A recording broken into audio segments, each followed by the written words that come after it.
Welcome to the Imperial Grandstand. I'm Alan Imperial. I'm Carlos Del Rosario. So, as you can see on the screen, today we're talking about ninjas. Ninjas. And there's Wolverine, but that's just because I'm a Wolverine fan. Yes. So we're here to talk about the inverse law of ninjas. Right. So, we were watching Birds of Prey earlier late last week, excuse me. And we came up to our normal discussion about how there's a million ninjas and just a handful of heroes. And, not to spoil the movie, but when you have 100 ninjas and Ninjas five or and just five goons heroes. and stuff. Yeah, usually those 100 goons are going down. Yeah, so it's like, yeah, Yeah. it looks great on screen though. Yes. So let's try to explain the inverse law of ninjas, or the inverse theory of ninjas, or the inverse ninja theory, or Or the inverse law of ninja strength. yeah, it goes by a lot of names. I personally like the inverse law of ninjas. Right. I say the top line should be the inverse law of ninjas as well because that's what we've been saying for years. Yes. Yes. So, moving on. So we have math. We have math Let's involved. let's It's let's easy math, don't yeah. worry. Let's define what we have. We have just a total power ranking of the room, Hmm. and then you have an X number of ninjas, Yes. and that power of the individual is 1 over n. 1 over n. So So, n represents the number of ninjas present. So, if you had one ninja, that one ninja has all the power in the all the room power. But if you have 100 ninjas, 1,000 ninjas, their power is divided by that divided many. that 1,000th. And Right. in real life, that doesn't make any sense. But Yeah. in a movie or a TV show, that happens. That happens Yeah. sometimes. And there's actually a whole movie based off of this one idea, but instead of being ninjas in a room, it's ninjas in the universe. And this movie is called The One. The one. Yes. So let's go to the one. Now, I should say that the inverse law of ninjas doesn't always apply to ninjas. Sometimes it applies to just goons or soldiers or the supernatural. And we're going to discuss it and just show you very specific So, examples in this video. but let's bring up This movie, this movie, The One, the one starring uh, with the Jet Jet Li. Li. Yes, circa the year 2000. Yeah. 20 years ago, can you believe it? 2000. Yeah. There's another 20-year ago reference. So this movie basically says that uh, you have power spread amongst yourself in the multiverse, and when your part of you or yeah part of you gets killed, that Yes. power goes to everybody that's left alive. Yes. So if one person, one of your doppelgangers dies in this multiverse, then that power that they had goes to everyone else until. And there's a serial killer Jet Li out there who's killing all the other Jet Lis. Because he realized, wait, if I'm the only Jet Li left in this universe, I'm gonna be the most powerful human in the world. Or in the multiverse. Yeah. Yeah. Oh, right. Yeah. And in anime, this is actually taken quite literally. So I think one of the best examples is Naruto and his jutsu clones. So what happens is like Naruto, fairly powerful on his own, but he can split himself, and every time he splits himself, his power is divided. Same thing with Meliodas in Seven Seven Deadly deadly sins. Sins. Now he can't do this by himself, but with his super weapon, the dagger in his left hand, he gets to kind of divide himself, Yes. and all his power is spread equally amongst the little clones. Yes. But that's, yeah, Yeah. generally the gist of it. And if we're talking about individuals, though, that are not like magic based or whatever, it still doesn't make sense why that happens, but it does. And we're here to give you a number of examples. Yeah. Um, Three. yeah. So, Daredevil.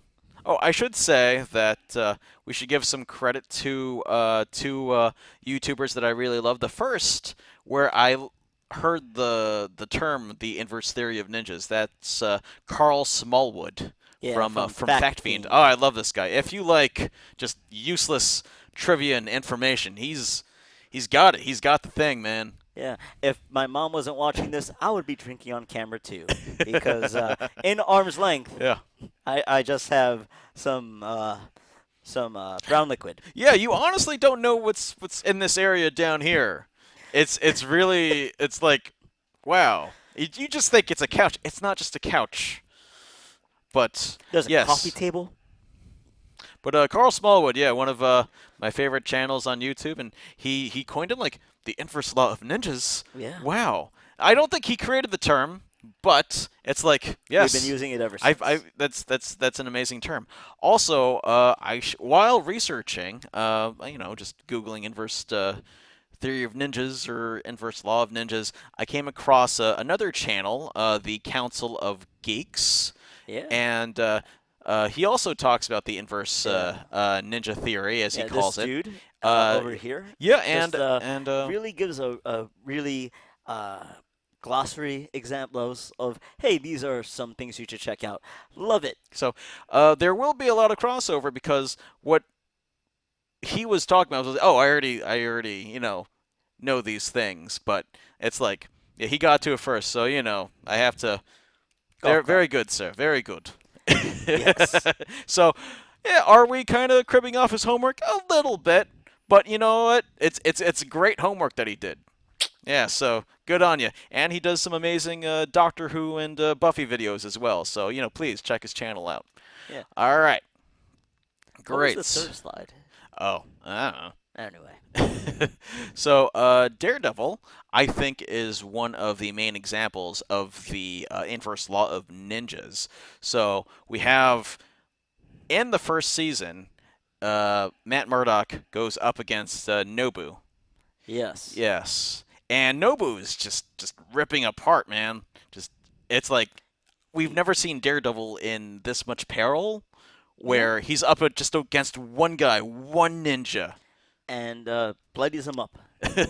He's like Murdoch is he's even saved on fire. He's because still he's on fire. no, Oh, he's not.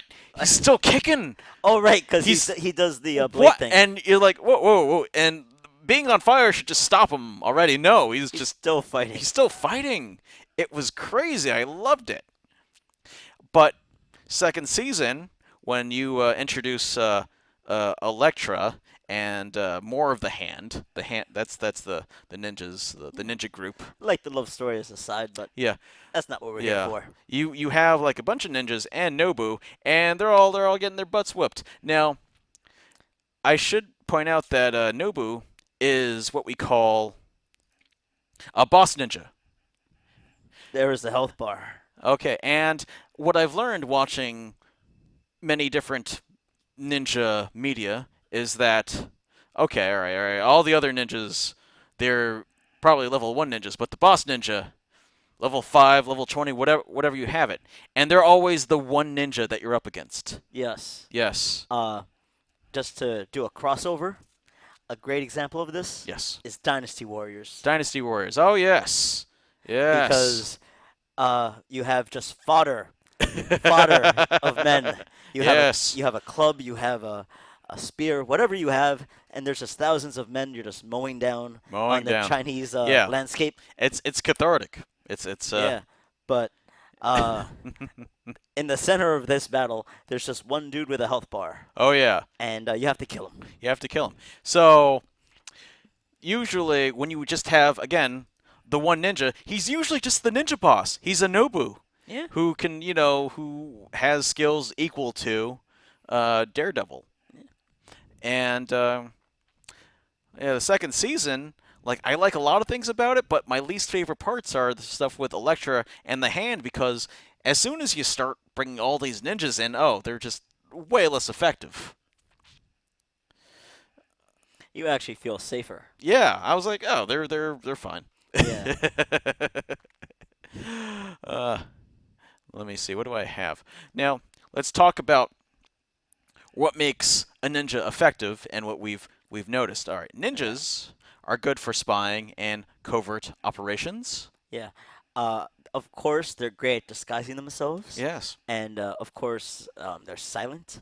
they're silent, and I've learned that they do their best when they're sneak attacking. They're like the rogues if this was D&D. Like, sneak attack. Right.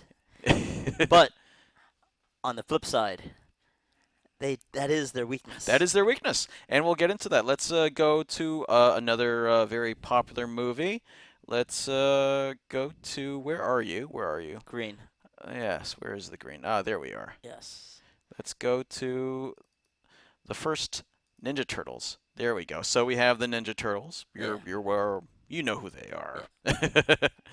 And then You know what? this. Yes, yes, Pause yes, yes. for TMNT.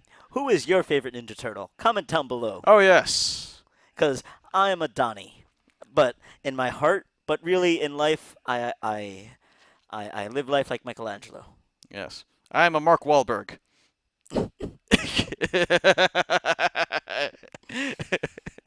Just rapping and with Feel the vibration. nice. All right, but um, I think this is the first time they're actually attacked by ninjas, but it's a sneak attack, and there are many ninjas. Actually, the ninjas here they have the advantage. So Raph is actually Just knocked taken out. unconscious. He's taken out, and yeah, he's surrounded. And you got the others in there fight. It's a wonderful scene. They fight in uh, like an antique Rooftop, store rooftop. and It and goes then through many levels. It's yeah, so good, literally. but it's a sneak attack. So even though the law of ninjas applies, they're still kind of disposable. They still have the upper hand because of the sneak attack. They get a bonus. This has nothing to do with the law of ninjas. I just want to point out Sam Rockwell in the movie You know what? Here's another performance where he didn't dance enough. didn't dance enough. Also, he sells cigarettes to children. We're judging you. We're judging you. All right, so At the end, this is the end where they've taken the advantage. The Ninja Turtles are on the offensive now against a whole, squad of ninjas, right. and they're gonna win. But what ends up happening? Well, what happens? Boss Ninja battle. Boss, Ninja Boss Ninja boss. against the one ninja. So, yes, the boss. it's like yeah, everything all, pauses. yeah, it's if it's one over the number of ninjas, there's only one ninja, so that one ninja has all the power now. And you can clearly see that he kicks his everybody's butt. I think we Yeah. have Yeah, he takes down all the Ninja Turtles. It's a great scene. and here's Leo just on the ground. Yeah. Uh yeah. Let's see. Let's go to the other Ninja Turtles. So we have again disposable ninjas. I should add that the foot, to me, they're technically quote unquote ninjas, Hmm. but they weren't raised as ninjas. They're like basically teenage kids who fell into a gang. And this gang has great training regiments Yeah. because they have to literally just grab stuff. It's weird. Yes. So, if you remember, Ernie Reyes Jr. he applies to be a Foot Clan ninja, and he goes through some rigorous training. They have to show some competence in fighting. So we know that they're there, and like, oh, they're there's an overseer. It's like, oh yeah, you're pretty good, and they have to go through ninja tests. So what Ernie Reyes has to do is or Kino is what he's Kino called. Yeah, is he's his what he's called character's in name. the. He He has has to to take pluck these pluck bells off of this mannequin in smoke while not making a sound. while not making a sound. And what do bells do? They Yeah, jingle. they jiggle. That's what they do. So it's about their stealthiness and their competency. With the help of Raphael, Kino gets all the bells. Yeah. But again, every ninja at this point needs to be able to do this. So we all know they have a level of competency, but they have problems fighting. They're great at sneaking. They're though, great at because sneaking. They're great at that's what sneaking they're and training at. pickpocketing. Yeah. And that again, that's the strength of a ninja. It's about sneak attacks. It's about stealing, getting information, and yeah, it's these ninjas versus the Ninja Turtles, and Shredder has to cheat and just create his own like mutant monsters. So Let me see if I get a Tokar and Razor. Yeah, Mini bosses. If this is a video game. mini bosses. I should add that in the second Ninja Turtles, there is one ninja in the Foot Clan that's actually quite good at what he does, and he uh, is spying on April O'Neil, and this is him gathering intelligence about TJRI, the company that had the toxic waste that created the turtles, The the ooze, and ooze. that's why those dandelions are. Oh, I'm sorry, those are. Yeah, those are. I think they're They're not Daniel. dandelions. Yeah, Those weeds are just. Dandelions are the ones you blew. that's what they look like before they blow. All right. They go Okay. through a whole life cycle. Yeah, they're weeds, basically weeds. Uh, and they're gigantic. And towards the end, it's like, yeah, oh, yeah, he's just it's revealed that he's a ninja, and it's Yeah, like, all right, he revealed that, which is the worst thing a spy could do. but yeah, he's just telling April, oh, they've got to the Ninja Turtles got to do stuff, and Oh but right, it's yeah. it's he's effective because he's just the one ninja, like no other ninjas are getting in his way. Yeah, so there we go. Let's move on to other examples here. Let's go for The Power Rangers. Power Rangers. So Oh, no, no, no. That's for a different thing. let's wait on the Ninja Turtles. Ooh, okay, let's go for more of a sci-fi flavor. Let's go for Buffy, which is more supernatural. Now we're gonna just skip to the last season. Yeah, last season. Oh, by the way, spoilers. Spoilers for a number of things. Oh, we didn't talk about that. Yeah, Yeah, sure. Well, we'll put it up there. we'll put it up in the very beginning. We'll Yeah. we'll do the same thing. So So Buffy in the seventh season, they introduce Uber Vamps, which are uh, super strong vampires, and Buffy has the hardest time just taking down one of them.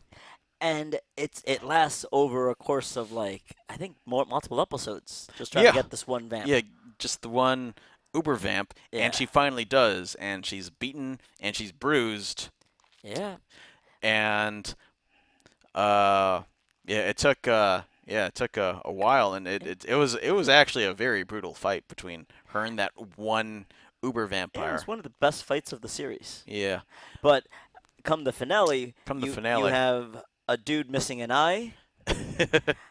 You have uh, a lady. Oh, she's not in this shot. But you have Anya, just an ex demon. Yeah, you see, what happens is that Giles. it's like Lord of the Ring, it's like So Lord of you the have these Rings, normal like dudes. two towers, like all of them, all of the Uber vamps are coming out of the Hellmouth, and they're Yeah. all, and it's like normal people without powers, not even Slayer powers, are taking down these Uber vamps, and it's like that doesn't make any sense. Yes. Even back then, I love my Buffy, but let's like, why is this even happening? Outlandish. Yeah, I know. It's like I could understand if you had, super strength like Buffy here or even Faith, and Willow has magic, so she could take down a few. Yeah. But Xander and Giles and Dawn, it's like, oh, Yeah. all right. I don't know how. So that's A one of the gripe. worst, and we know how strong one Uber Vamp is. Yeah. So but they all collectively get weaker in the last episode, and I hate that. I really do. It does look awesome when the since we're already spoiling things, just when the town is like just sucked in. Yeah, yeah, that is pretty cool. Yeah, Yeah. yeah. Seventh season, not my favorite. Yeah, I kind of stop at around the fifth or sixth season. I I need was I need my musical episode. Yeah, yeah, all yeah, right. But it was supposed to end before that. yeah. But anyway, on to Yes. On to another example, Doctor Who. In the episode in the New Who with Christopher Eccleston, they introduce one Dalek, and he's chained, but he takes over the entire compound, and it's just him and his plunger and a little taking out laser beam. basically everybody, Everyone. He's basically a giant tank. and there's nothing that anybody could do to basically take him down. Yeah. The doctor has to basically do some let mind reading happen. Blah blah blah. Yeah, yeah. He Like they appeal to the Dalek psychology Yeah, and so they self-destruct. they could So, not beat him, could not destroy him. but then over the course of a number of seasons, it's oh, all right. I'm just gonna yell at all of you. Gonna yell at all you, and it's like the Daleks are repeatedly beaten over and over, and the more Daleks there are, the more bumbling they get. Yeah. So, So eh, when we first meet them, it's like, we have to keep this one guy isolated from everybody. They're so scary. And, with Matt Smith, he's literally just in a stadium with them, just yelling at how evil they yes, are and how he's going to kill them. Because guess what? They're all individually yeah, weak. yes, yeah, and I don't know. It's just one of those weird things with Doctor Who because we know how strong one Dalek is, but it's like they kept on getting beaten repeatedly over and over, Mhm. and yeah, the numbers they actually harm things instead of help things. So that's just another example.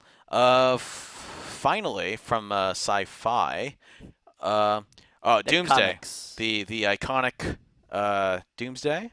Wait, I think I hit that mouse. Sorry, There we go. Doomsday. And Doomsday, if you recall, he went toe to toe with Superman, actually killed him temporarily.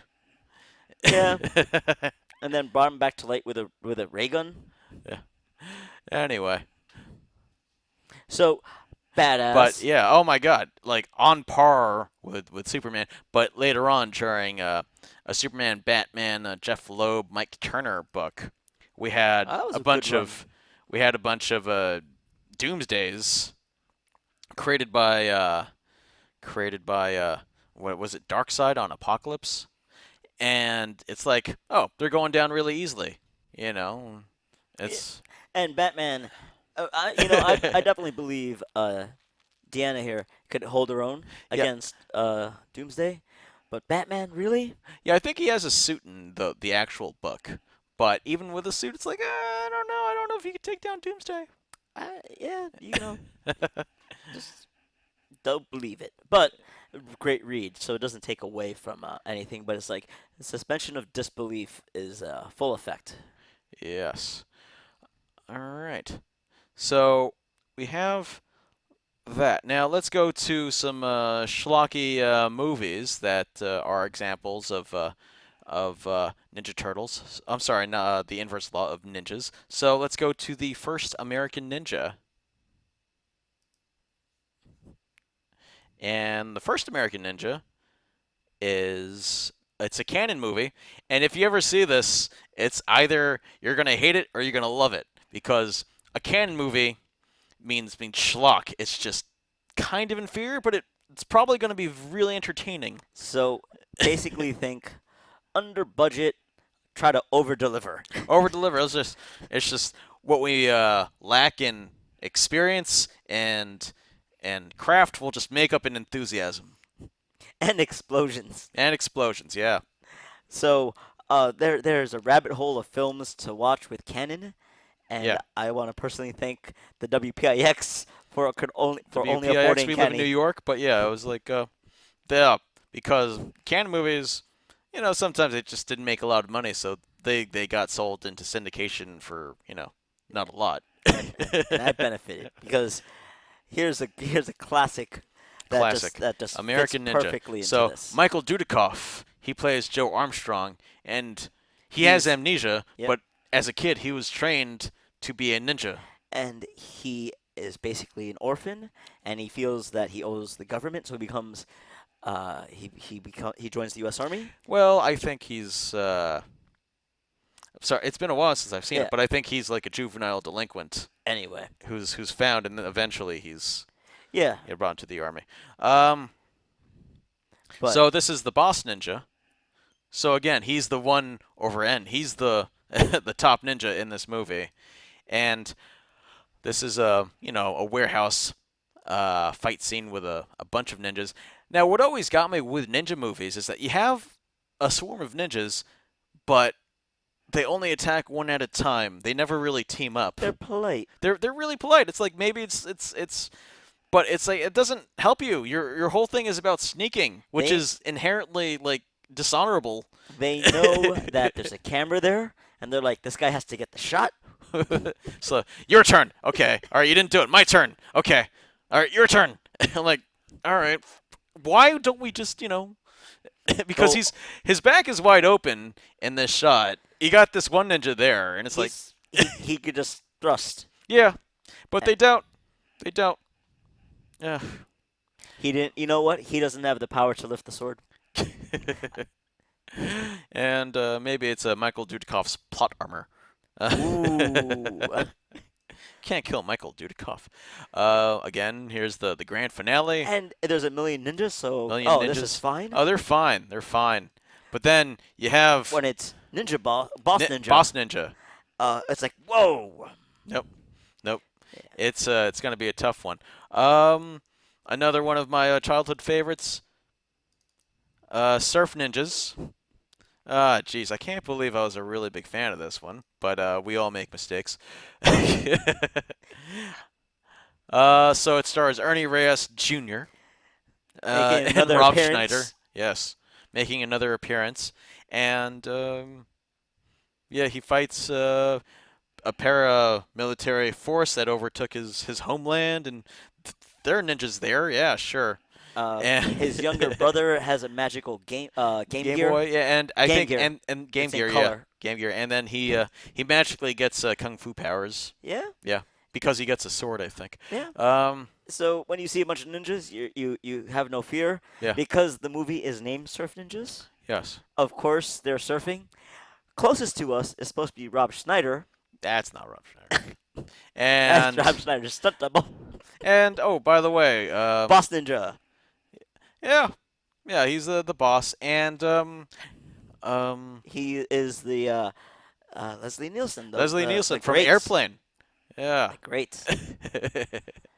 Man, is he still working? Surely you can't be serious. Don't call me Shirley. No, he's dead. The late great. Sorry, I'm gonna bring you all down The late if you great. didn't know that. But yeah, yeah, the inverse law of ninjas applies to Surf Ninjas. Let's find another schlocky movie. Ooh, Three Ninjas. Oh, we have a friend who likes this one. This All is right, for you, buddy. all right. Ninjas were very in the 80s and 90s, man. Yeah, I really loved my ninja material. yes. So we have these kids here. We got Rocky, Colt, and Tum Tum, and they're being trained by their ninja granddad. Yep. I'm not being sarcastic. That's That's their granddad. that's their granddad, who's a ninja. Yeah. And like The plot is half they're of being chased by these half of dudes. yeah, half of One them, of them looks like a thinner Kevin or the thin Kevin Smith. actually Kevin Smith is quite thin now since his heart No, attack. yeah, like the thin Kevin Smith. Like I think Kevin Smith is thinner than that guy now. nice. Yeah. But Anyway, yeah, like half of the movie is basically Home Alone, where there are these bumbling burnouts trying to take Yeah. over a house, but fails. they They have- fail. But like the three ninja kids, they actually have a hard time with them. Yeah. I mean, yeah. But then you got to the actual ninjas at the end, where they got to storm and they got to deal with these idiots. So you have this one ninja who has nunchucks and It's just is way just too close to. way too close, and he ends up taking out his own men. And that's why ninjas were illegal in New York. Nunchucks were just terrible. Like nunchucks were like just the danger is more to yourself. Yeah, yeah, you're gonna hurt yourself with nunchucks. They were. I wasn't watching the news as a kid. Like, oh, there was a vicious nunchuck attack. I'm like, no, there can't be. And again, a bunch of ninjas. They have guns this time. Yeah, But- but you feel perfectly safe for the kids. Yeah, they're fine. And then Don't worry. That would be one hell of an ending. Yeah. Oh man, Bonnie and Clyde, those kids. Oh, no. Oh boy. Yeah. I think one of the later examples would have to be Ninja Assassin. So, yeah, you have like this yakuza, Yeah. and they're being killed by this what seems like a wraith, like a ghost. And it's like we don't even think ninjas exist, and then they're just down for the count, and then we see the ninja. Just emerge from the shadows. Ah, yes. Ooh, and it's actually a really cool beginning. Um, but then towards the end of the movie, the ninjas again, they're attacked. They They're snuck attacked, right. and they're left on, and so they don't have the darkness. They can't use the darkness to conceal themselves. Yeah, because explosions bring light. Yeah, and for some reason it's super bright because the military comes in and starts shining light on the ninjas, and you see how pathetic the ninjas are, Yeah, and it's like, they're dead. yeah, yeah. Again, they're best for covert stuff, and If they're you know, snuck on, eh, it's yeah. over. If you just had one ninja sneaking onto like an army base, that one ninja is going to be amazing. But no, no, it doesn't work with this one. So, thank you, Birds of Prey, because you inspired me to make this video. Yep, yep. So yeah. Any more thoughts about the inverse law of ninjas? um, it always puzzled me how and not only do the inverse law of ninjas happen, but like they also have like weak spots. Oh yes, yes, yes. Thank you for mentioning that. So in the Power Rangers, you had the putties, and the putties were supposed to be the disposable ones. But then Lord Zed comes, Lord makes them Zen comes, upgraded, he upgrades them, so they're supposed to be invincible. and for like 2/3 of of this episode, oh they can't be beat. And then here the Red Ranger Just just punches one. punches one right in the Z, Ah. and he breaks apart. So you effectively Zed just kind of created like a weak spot right on their chest, which makes them just disassemble. Right, because another thing with the inverse law of ninjas, it could be maybe they learned how to defeat them, Yeah, maybe the first time they fight the one, it's like, oh, we didn't find its weakness, and and bada bing. then eventually you do find the weakness, so you could do it all the time, and like you could only go so far with that. But yeah, in Power Rangers, in season two, yeah, they know that the putties have that weak spot there. Yeah, Um, let's and see. Oh, I think something. Again, this was brought up by the Council of Geeks. One thing that defies the uh, the inverse law of ninjas is Alien and and aliens. Aliens, the first two movies. So in the first one, you have this one xenomorph, and he's taken out this crew on the Nostromo. The space truckers. Yeah, and Sigourney Weaver manages to get away, but just barely. And And then in the fast second, forward, yep, she's like, "We need to get space marines." yeah, they send Space Marines to a Totally out colony that's being overrun by the by xenomorphs. aliens. But the aliens don't lose anything in deadliness. They're all just as deadly as the first alien, the first xenomorph in Alien. And the reason they always use their stealth. They never forget about it. Yeah, Their sneak attack bonus, they use it they all the got sneak time. attack. They're still as fast and as vicious. But what they did was they amped up the humans because in the first movie they were just blue collar workers. They were basically space truckers. And Yeah. in an android, we didn't know it was a spoiler. Yeah, for a movie that came out 41 years ago. Yep. Um, but oh, we got Vasquez here, and she's got like they got guns. The Marines have hardware to take down at least some aliens, Yeah. so that's why some of them are fodder, and it makes complete sense in this movie why the aliens are going down easier because the Marines have uh uh Firepower of their own. firepower. They don't have the advantage. I think the advantage goes to the aliens because of pure numbers. So they're like the Astros.